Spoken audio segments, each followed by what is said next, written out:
최근 미국의 장단기 국채 금리가 역전되면서 경기 침체 공포가 다시 확대되고 있습니다. 과거에도 장단기 금리 역전은 이 시차를 두고 경기 침체를 불러왔기 때문인데요. 물론 최근 들어 경제 상황들이 변화했고 최근 이 미국 국채 금리에 영향을 미치는 요소들도 다양해지면서 경기 침체 신호가 아닐 거란 반론도 꾸준히 제기되고 있습니다. 하지만 전문가들은 이른바 이 아래 공포로 당분간 국내 증시를 비롯한 글로벌 금융시장의 변동성 확대가 불가피하다고 지적하고 있습니다. 오늘 관련 내용으로 두 분의 전문가 모시고 이야기 나눠볼 텐데요. 최양호 한국외대 경제학과 교수 그리고 김광석 한국경제산업연구원 경제연구실장 함께 나오셨습니다. 두 분 어서 오십시오. 네, 반갑습니다. 안녕하세요. 네. 먼저 김 실장님께 여쭙도록 하겠습니다. 글로벌 경제의 불확실성 속에서도 나홀로 호황을 그동안 누려왔던 이 미국 아니겠습니까? 근데 이 미국조차 올 4분기 성장률이 하향 조정될 것이다. 이런 전망이 지금 나오고 있어요.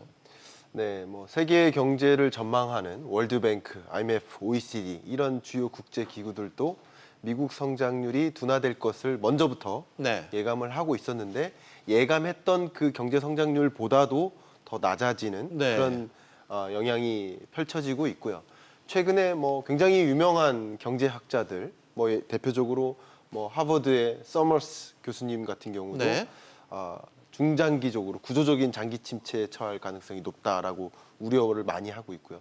전 페드 의장 그린스펀 같은 경우도 예. 스태그플레이션 가능성이 높다 이렇게 하면서 미국 경제가 생각했던 것보다 더 안 좋아지고 있는 모습들이 계속 전개되고 있는 것으로 나타납니다. 네, 상당히 그 미국 현지의 목소리를 함께 좀 덧붙여서 진단을 해주셨습니다. 최 교수님, 네. 그렇다면 방금 이 김 실장님이 말씀하셨던 이 경기 악화 우려, 미중 무역 분쟁의 여파가 미국에게 예상보다 좀 크게 작용하고 있다고 봐야 될까요? 네, 크고요. 지금 시장이 예상했던 것보다 이게 장기화되는 부분들이 아주 고착화돼서 현재에서는 그렇습니다. 이제 이거 대선까지 간다.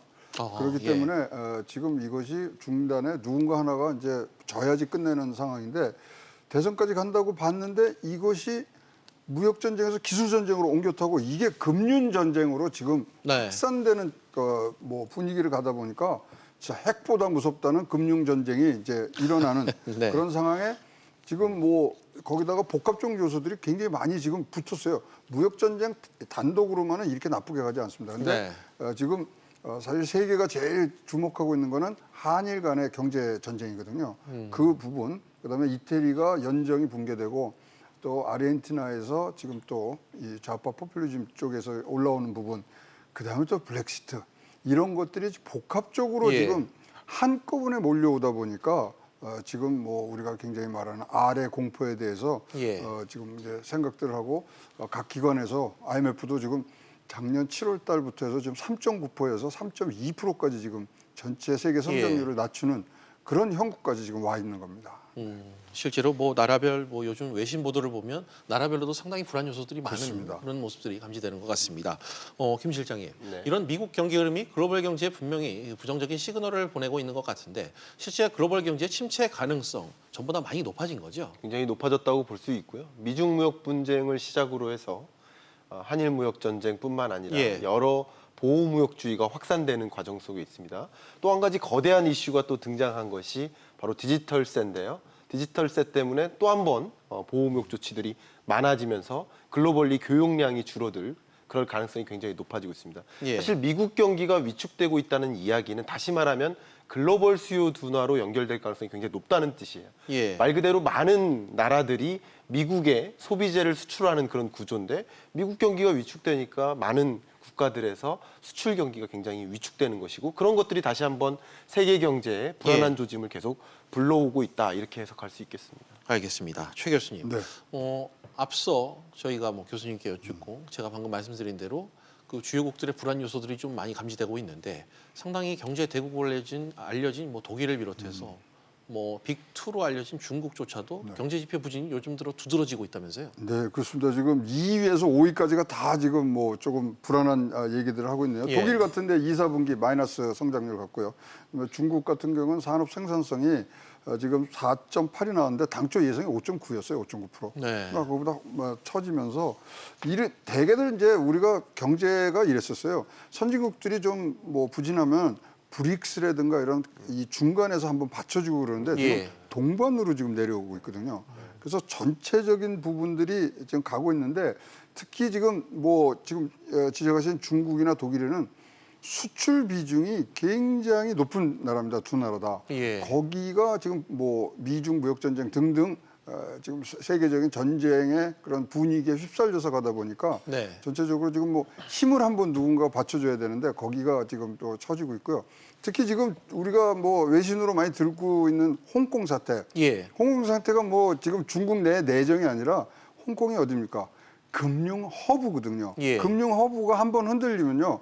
굉장히 신흥국들이라든가 돈이란 게 돌아야 되는데 그 홍콩에서 도는 거를 굉장히 빠른 속도로 촉진해 주던 곳이 지금 딱 막혀 있다 이거죠. 그러니까 지금 올 것들이 지금 한꺼번에 지금 오고 있는. 그래서 다들 경제 성장도 처지면서 또 이 돈줄 흐르는 데가 지금 막히는 부분 이런 것들이 지금 우리가 얘기하는 아래 공포에 다가온 거 아니냐 이런 얘기들이 지금 나오기 시작한 거죠. 여러 가지 시그널들이 외신 보도를 통해서 계속해서 나오고 있다는 지적을 최 교수님께서 해주고 계십니다. 지금 벌어지고 있는 이런 일련의 배경들, 미국 장단기 채권의 금리 역전 현상으로 지금 이어졌다는 분석이 나오고 있습니다. 김 실장님, 장단기 금리 역전 현상, 이 문제를 계속해서 지금 다루고 있는데 이게 어떤 내용인지 우리 시청자들을 위해서 다시 한번 친절히 설명해 주시죠. 제가 한번 친절히 설명을 드려보도록 예. 하겠습니다. 자, 장기 금리와 단기 금리를 잠깐 구분해 보도록 하겠습니다. 돈을 제가 앵커님께 빌려드리는데 내일 갚을 것을 약속하고 빌려드려요. 혹은 30년 있다 갚을 것을 가정하고 돈을 빌려드려요.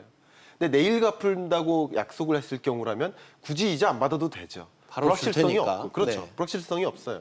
근데 30년 있다 갚는다 그러면 그 안에 앵커님께서 예를 들어서 고용 불안에 처할 수도 있고 소득이 없어질 수도 있고 네. 그러니까 채무를 변제할 수 있는 능력이 없어질 수도 있는 거예요. 변수가 많다는 얘기죠. 그리고 또 한 가지 중요한 것은 저의 기회 비용도 굉장히 큽니다. 그렇기 때문에 당연히 장기 텀에 돈을 빌려줄 때 금리가 높겠죠. 이자를 더 높게 그렇죠. 칠 수밖에 없겠죠. 그렇기 때문에 쉽게 말씀드리면 장기 금리가 단기 금리보다 높게 형성되어 있는 것이 바로 정상적인 모습이라고 볼 수 있는데 네. 지금 오늘 나타난 이런 현상은 장기 금리가 단기 금리보다 낮았기 때문에 기이한 현상이다라고 풀이할 수 있는 거예요. 예. 그러면 왜 이런 현상이 일어나느냐를 또 한번 설명드리고 싶은데요.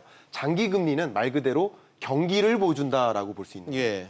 말 그대로 경기가 불안하다라고 보면 많은 투자자들이 주식에 투자하고 싶지 않아요. 안전자산에 투자하고 싶은 거예요. 네. 그러니까 대표적인 안전자산인 미국 국채에 투자하는 거예요.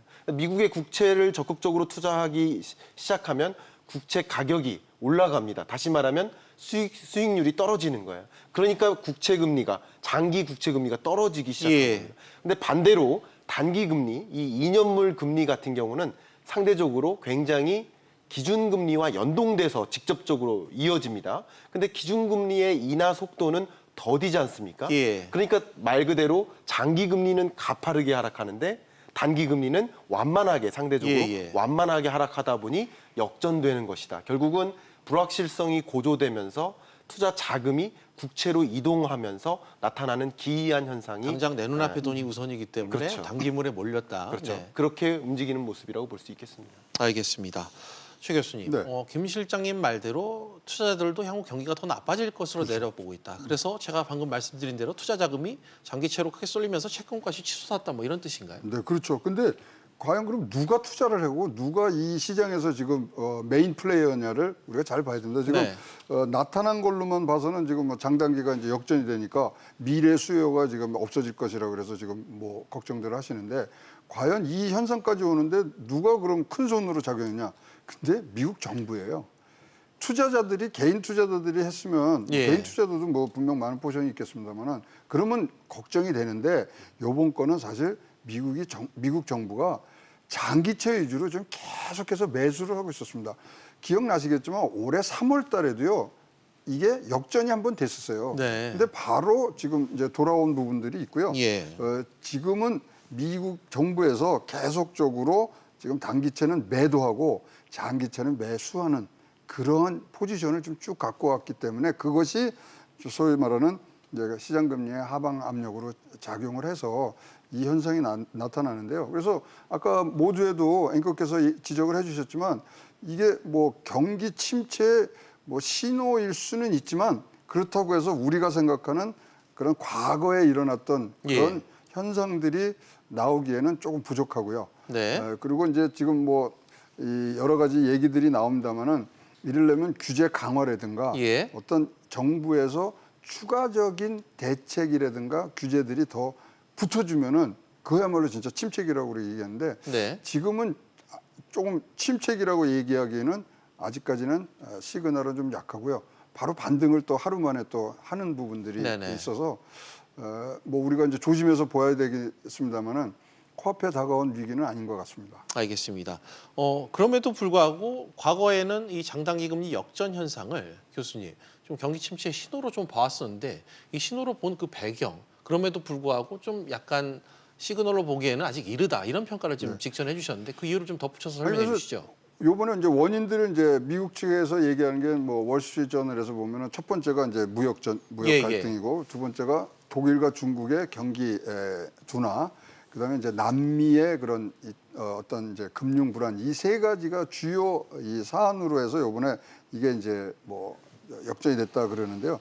아까도 말씀드린 대로 현재 메인 플레이어가 미국 정부 자체입니다. 예. 그래서 미국 정부에서 이것을 끌고 가는 부분들이 있어서 말씀드린 거는 지금 각국 정부들이 다 완화 정책을 가고 있기 때문에 네. 공공 투자라든가 이런 것들이 사실은 보조를 잘 맞추고 있어요. 그래서 이게 어느 한쪽에서 터지는 그러한 현상이 나오면 이렇게 경기 침체로 가고 그랬거든요. 네. 물론 1994년도, 2004년도 미국이 금리를 올리는 시기에 끝나고 나면 다 문제가 있었습니다. 예. 그래서 뭐 아시다시피 인도 같은 데는 벌써 4번이나 금리를 선제적으로 인하를 하고 있는 부분들이 있거든요. 예. 그래서 각국들이 지금 공부를 많이 했어요. 2번 당하면은 세 번째는 당할 수가 없잖아요. 그래서 이러한 것들이 쌓여 있기 때문에 다른 부분들의 추가적인 위험 요소가 없다면 이거는 시장에서 잘 소화낼 것 같고요. 특히 이제 뭐 우리 SBS, CNBC가 지금 단독으로 보도하고 있는 G의 회계 뭐 분식 사태 네. 이런 것들이 시장에서 이제 영향을 미치기 시작하면 제2의 엔론 사태 나고 그게 또 뭐 글로벌 위기까지 간 경험들이 있기 때문에 네네. 사실 제 개인적인 입장은 G의 분식 회계가 어떻게 여기에 가세를 할 건가가 사실은 더 궁금합니다. 붙었을 때 악재로 한꺼번에 왔을 경우를 악재 얘기하시는 거예요. 큰 악재죠. 엔론보다 지금 더 크거든요. 그래서 지금 뭐 38조, 48조 얘기를 하고 있기 때문에 네. 굉장히 지금 이거 문제가 될 수 있는 소지가 있습니다. 알겠습니다. 뭐 우려를 계속해서 보내고 있지만 약간 과거와는 양상이 다를 것이라는 교수님의 입장을 좀 들을 수 있었습니다. 실장님, 물론 방금 말씀하신 것처럼 약간 좀 이렇게 간격을 좀 두고 얘기를 하고 계신데 과거처럼 2008년 금융위기처럼 확산될지 여부를 놓고도 상당히 지금 의견이 분분한 것 같은데 네. 이 부분과 관련해서 좀 어떻게 판단하시나요? 일단은 국제기구들의 전망을 먼저 말씀드려보면 네네. 보통 이제 IMF 그리고 월드뱅크의 전망에 따르면 2019년 세계 경제 성장률이 저점입니다. 근래 들어서. 그래서 2020년, 21년은 반등하는 모습입니다. 예. 근데 이 세계 경제 성장률을 개도국과 선진국을 구분해서 놓고 보면 재밌는데 예. 선진국은 더 안 좋아집니다. 20년, 21년. 주로 선진국 중에는 미국, 유럽, 일본 다 포함됩니다. 예. 이 선진국 덩어리들이 20년, 21년 더 안 좋아요.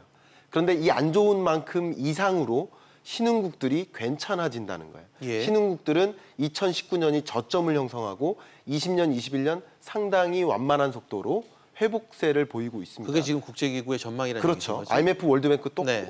월드뱅크 똑같습니다. 네. 결국은 이런 현상들을 보면은 선진국 경제가 침체되는 것만큼 그 이상으로 신흥국 경제들이 나름대로 뒷받침해주는 그런 모습으로 전개되기 때문에 이것이 위기 상황으로 전개되기는 굉장히 어려울 수 있겠다라는 말씀을 드리고요. 네. 지금과 같이 일종의 주식 경기가 막 급등락하는 그런 예. 메가폰형이라고 표현을 하거든요. 변동성이 굉장히 높아지는 모습. 예. 그러니까 이렇게 낮은 기간이 있을 때를 지나면 또 다시 높아지는 현상도 같이 있기 때문에 중장기적인 이런 하락 혹은 네. 위기라기보다는 완만한 그런 모습들이 전개될 것이고 어쨌든 2019년이 저점을 예. 형성하는 것이다라고 보는 것이 중론이라고 볼 수 있겠습니다. 알겠습니다. 미국에서도요, 뭐 연준에서 이거 얼마나 잘 알겠습니까? 네. 역전되고 그러면 다급해지고 그럴 텐데 지금 뭐 대응책으로 하나를 지금 뭐 검토를 하고 있더라고요.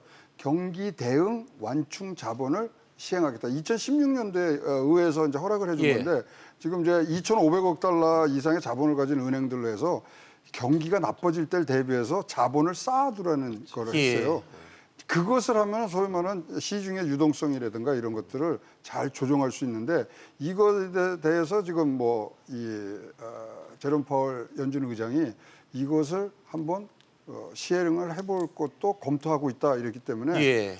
과거와 다르게 완충되는 그런 쿠션을 갖고 있는 그런 형국이라서 장기화되지 않으면은 분명히 이거는 시장에서 분명히 소화할 수 있고 특히 이제 이런 것들이 나올 때 보면요 우리가 이제 1995년하고 98년도 생각이 나는데요. 예. 1995년, 98년이 무슨 일이 났냐면 요새처럼 인슈런스 컷을 합니다. 보험적으로 선제적으로 미국이 2번 이제 인하를 해요. 금리 인하를. 예. 근데 그때 3개월 내지 한 6개월 동안 증시가 폭발적으로 올라가요. 따라서 이거는 사실 시장에서 그런 것들을 기대하는 거 아니냐는 예. 측면까지로 보면은 일단은 어떤 이 다른 때와는 다르게 대응책이 있다는 부분. 네네. 그래서 그 부분은 좋게 지금 평가를 하고 싶습니다. 지금 말씀 이제 김 실장님 덧붙여서 최 교수님께서 미국 중앙에서도 경기 대응 완충 자본을 나름대로 쌓고 있다는 그런 지적을 또 새롭게 해주셨습니다. 어찌됐건 이번에 발생한 이 10여 년 만에 발생한 장단기 금리 역전, 글로벌 금융시장 전반에 좀 충격을 준 건 사실입니다. 네. 실제로 실장님 뉴욕 증시와 아시아 증시 상당히 좀 움직임이 컸던 모습이잖아요. 네, 이런 현상을 또 플래시 크래시라는 표현을 쓰고도 있습니다. 네. 어려운 표현인데 갑작스러운 붕괴 이런 예. 표현을 쓰는데요. 어쨌든 주로 미국 증시를 중심으로 이런 갑작스러운 붕괴가 나타났었고요. 앞에 말씀드렸던 것과 연장선에서 미국 경제의 어떤 침체 국면으로 예. 설명하는 것이지 이것이 세계 글로벌 위기로 전개되는 효과는 있지만 상대적으로 아시아 신흥국 같은 경우는 굉장히 견조합니다. 예. 다시 말해서 2019년 상반기까지는 신흥국 위기가 중점이 됐어요. 이 세계 경제를 침체 국면으로 접어들게 만드는 예. 신흥국 위기 가능성이 가장 큰 이야기였지만 2019년 하반기부터는 네. 조금 더 선진국 중심으로 경기가 침체되는 국면으로 접어들기 때문에 상대적으로 아시아 경기는 혼조세를 말씀하신 것처럼 나쁘지 않았다라고 표현할 수 있는 거거든요. 이런 혼조세의 기조는 아마 2019년 하반기 내내 계속 지속될 것이다라고 전망하고 있습니다. 그런 의미에서 오늘 장 초반에 좀 출렁였지만 좀 후반으로 갈수록 안정세를 찾은 것도 같은 이유라고 보는 그렇게 볼 수 있겠습니다. 알겠습니다. 최 교수님, 국내 증시는 어제 광복절로 휴장하면서 당장의 충격은 좀 비껴갔습니다. 그렇지만 오늘 좀 안정세를 물론 보였습니다만 앞으로의 전망은 좀 불확실성이 좀 큰 건 사실이잖아요. 그렇죠. 그렇지만 미국이 3% 떨어질 때 우리가 0.58% 떨어졌기 때문에 크게 당황은 안 되고요. 이제 전체적으로 큰 그림으로 보셔야 되는데요. 지금 지난 1년간 전 세계의 증시는 16%가 올랐고요. 우리는 14%가 빠진 상태예요. 네. 따라서 이제 미국은 큰 폭 인상이 됐기 때문에 충격이 클 수가 있지만 우리는 계속적으로 조정 국면에 계속 와 있기 때문에 사실 우리의 그 증시가 빠지는 거 보면 일부의 어떤 산업군별로 지금 영향들을 받았지 않습니까? 예. 바이오라든가 반도체라든가. 그래서 우리에게 올 수 있는 부분들은 그렇게 큰 파도는 아닐 것 같고요. 지금 일단은 이 환율 전쟁으로 지금 옮겨 타는 부분들이 어떻게 전개되느냐가 우리 증시에는 더욱더 영향이 많을 것 같습니다. 알겠습니다. 덧붙여서 하나 좀 짚어볼 부분이 있는데 이런 금융시장의 불안 와중에도 트럼프 대통령은 이와 관련해 한마디를 좀 던졌습니다. 뉴욕 증시가 폭락한 날이었죠. 지금 화면에 트위터를 통해 나오고 있는데 미 연준 의장을 아주 멍청하다고 비난하고 또 장단기 금리의 역전 현상을 두고서도 미친 수익률 곡선이다. 이런 글을 남겼는데 또 추가 금리 인하를 압박하고 나섰습니다. 네, 대통령이 한 달 새에 5번째 지금 제롬 파월을 괴롭히고 있는데요. 지금 이제 대통령이 기본 생각을 우리가 이해해야 될 게 뭐냐면 일단 중국의 통화 가치 하락은 미국에 대한 경제 침략이라고 지금 딱 정해놓고 하는데 사실 그럼 백악관이나 재무부에서 다 동의를 하느냐 그건 아니죠. 딱 두 사람만이 지금 얘기를 했습니다. 트럼프하고 나바로하고. 그런데 어쨌든 간에 대중 최고 지지자가 지금 갖고 가기 때문에 이런 부분들이 있는데 결국은 근데 이 모든 사람 하여튼 이제 좀 해안이 있으신 분들은 이런 얘기들을 하는데 제 귀에는 솔깃하더라고요. 중국과의 무역 전쟁을 끝내기 위한 수순으로 지금 환율 전쟁으로 옮겨가는 것이다. 그러니까 마지막에 와 있다는 거죠. 예. 그렇다면 환율 전쟁에서 이기려면은 실탄을 받아야 되는데 실탄이 트럼프 생각에는 금리라고 생각을 하는 것 같고요. 예. 만약에 이제 이것이 그 전문가들이 예상한 대로 진짜 뭐 수습하는 마지막 단계로 와 있다 그러면 어쨌든 간에 달러의 강세가 되기 전에 어떤 흐름이 한 번은 있지 않겠느냐 보여집니다. 알겠습니다. 이어서 이야기를 해보면 실장님, 그럼 연준이 트럼프 대통령의 말대로 압박을 받아서 금리 인하를 단행하게 되면 실제로 지금 최 교수님 말씀하신 것처럼 효과가 좀 있는 건지 그 부분이 궁금합니다. 이미 무역 전쟁 등이 실물 경제에 본격적인 타격을 좀 미치고 있다, 이런 분석도 있더라고요. 일단 트럼프 입장에서 생각을 한번 해보면 예. 일단 장기 금리는 말 그대로 경기를 보여준다. 네. 경기가 꺼지는 만큼 장기 금리가 많이 떨어졌다고 볼 수 있는데 상대적으로 단기 금리는 안 떨어진 거잖아요. 예. 이 단기 금리는 상당 부분 기준 금리와 밀접하게 연동되는 가능성이 앞서 높습니다. 말씀하신. 예. 그렇기 때문에 트럼프의 지적은 이런 관점에선 중요할 수 있는 거죠.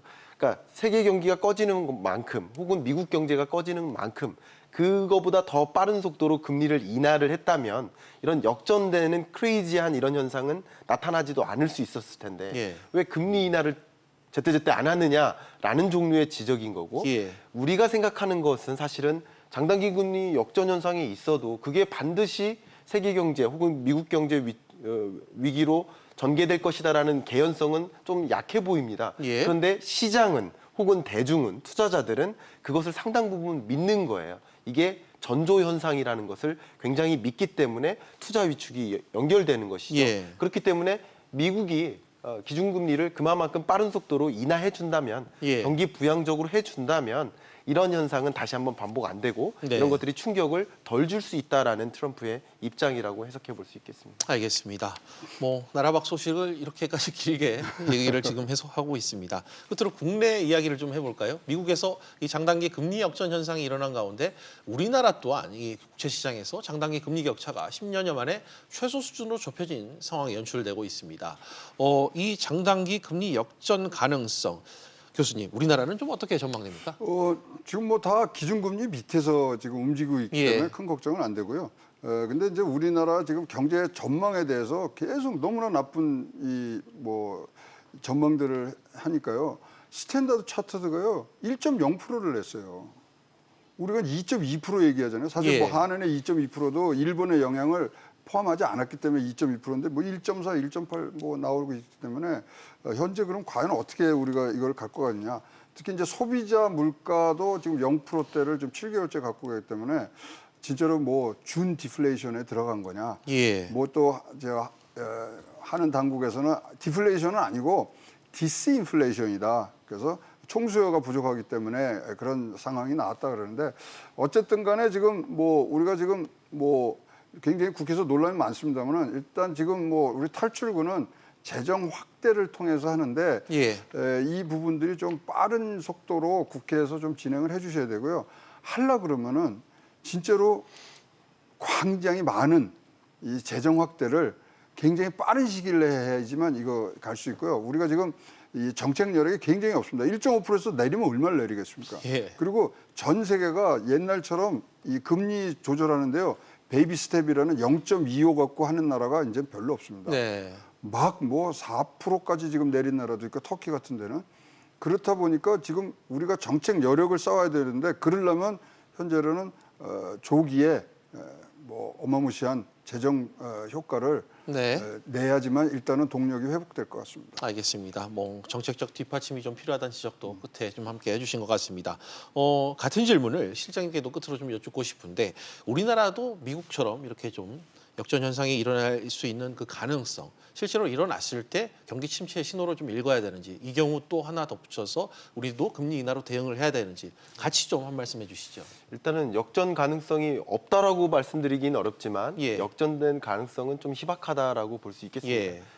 우리나라 이제 하는 총재 의장께서 결국은 기준금리 인하 결정을 좀 적극적으로 해오는 모습입니다. 예, 예. 그렇기 때문에 단기 금리가 장기 금리보다 더 가파르게 하락할 가능성이 있습니다. 향후에는 그런 관점에서 이 역전 현상이 있을 가능성은 좀 상당히 희박한 네. 것이라고 볼 수 있고요. 만약에 역전된다면 상당히 교란적인 요소로 또 작용할 것이라고 보여되는데 왜 그러냐면은 말 그대로 금리가 떨어지면 금융기관이 적극적으로 대출을 하고 싶어 하지 않아집니다. 신용경색이 발생하고 예. 그러면 많은 기업들이 적극적으로 투자에 임하기가 자금 부족으로 네. 투자에 임하기가 더 어려워지는 거죠. 이게 이제 경제의 악순환을 초래할 수 있기 때문에 이렇게 금리가 장기 금리가 떨어지는 현상은 예. 좀 위험하다라고도 볼 수 있지만 그것에 먼저 대처해서 선제적으로 네네. 기준금리를 인하하는 그런 결정을 해 나갈 것이다라고 보고 근데 있습니다. 하나 첨언을 하자면 이렇게 환율이 상승할 때 금리까지 인하를 해버리면요. 사실 외국 자본이 해외로 유출될 예, 예. 가능성이 너무 높기 때문에 그 부분은 이주열 총재께서 어떤 식으로든지 고려를 해주셔야 될 부분들이 꼭 있습니다. 알겠습니다. 덧붙여서 환율 부분도 함께 고려를 해야 된다는 마지막에 최 교수님 지적도 있으셨습니다. 시간 관계상 오늘 말씀은 여기까지 듣도록 하겠습니다. 두 분 오늘 나와주셔서 고맙습니다. 네, 감사합니다.